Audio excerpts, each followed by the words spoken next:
We have loaded words in our language. Holy is one of them. Sacred is another. And we've talked about that in this congregation, in this community, what power they have in our lives. But I'd like for us to consider in a time of silence what they could mean. Can we conceive, can we have a notion, can we find a metaphor, can we find an image to use in our lives that represents that which connects everything?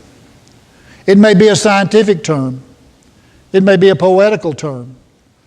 The ancients gave us the word God, and the ancient stories were manifest from the human story. And the characteristics of God were the characteristics of a wise person. Concerned, involved, related, engaged. Well, that works to some degree, but it takes a tremendous amount of faith and also denial to understand an involvement that can influence that reality. See, that was the ego trip. That's the experience of the human animal, is assuming that we have power over that which is eternal, when we only have power possibly with. And the secret to the spiritual and religious life, to me, has always been an understanding of finding ways to be at harmony and in balance with the reality we are part of, with a lot of diminishing qualities going on. We only get the wisdom when we're too old to do much with it. We only learn at the end of the story. We have to go through this path.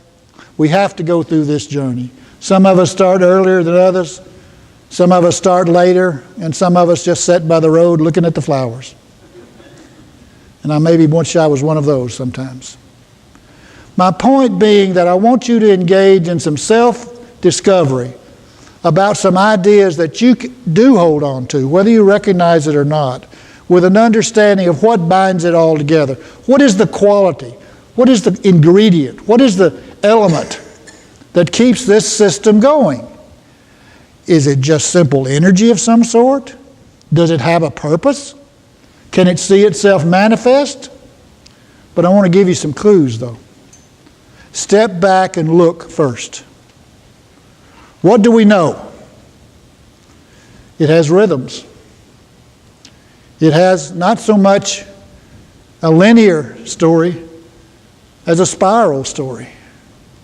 It seems like it moves and increases, and we increase in understanding as the flow goes forward. There are all kinds of discoveries that we are invited to make. We are invited through our imagination, our creativity, our perseverance to be a part of the discovery. There's a great theory that's been around for about 50 years now called process theology. And what it means is that we are invited into the process. What's it all about, this stuff that we are a part of, that we are engaged with, that can have meaning for our lives? Are we just oblivious to it? Does it not matter? Well, I think we take that approach with some danger. And I think that's the ultimate quality of selfishness. To see that we have no impact, that we have no responsibility, but also no opportunity. Because we are called to be loving people in a world where division seems to be the marketing thing. We're called to be involved in creative ways to find means to respond to one another with love and compassion and justice. Why do we do that?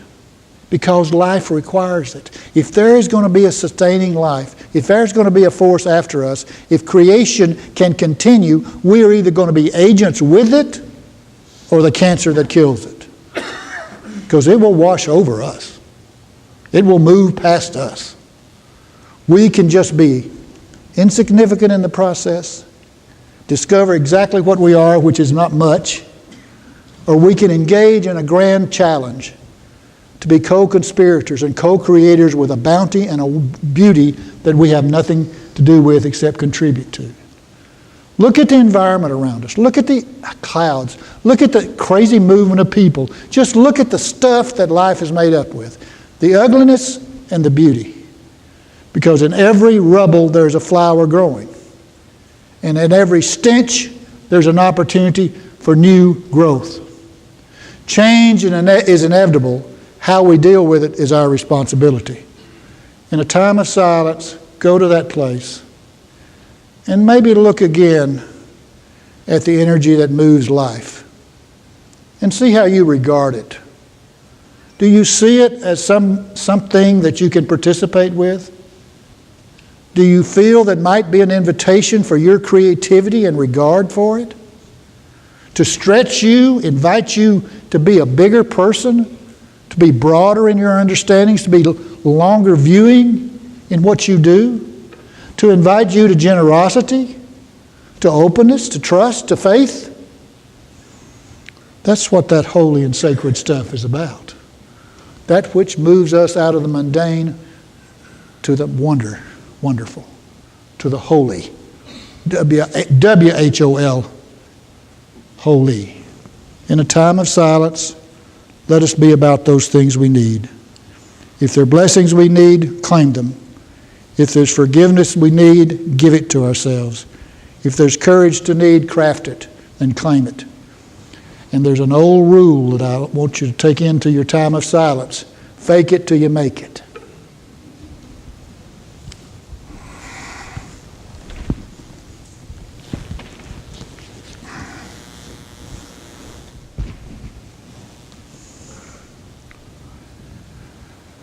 At the beginning of this season of summer, may we pause to recognize the power and the wonder of change.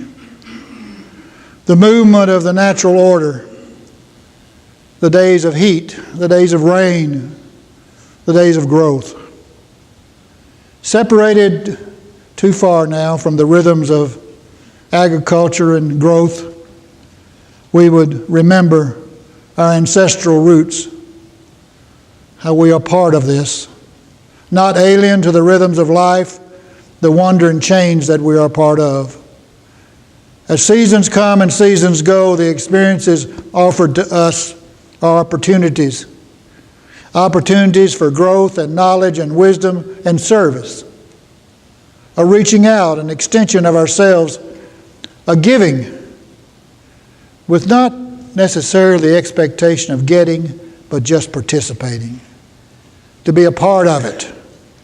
As farmers of the Spirit, as gardeners to life, to see around us the majesty and celebrate it.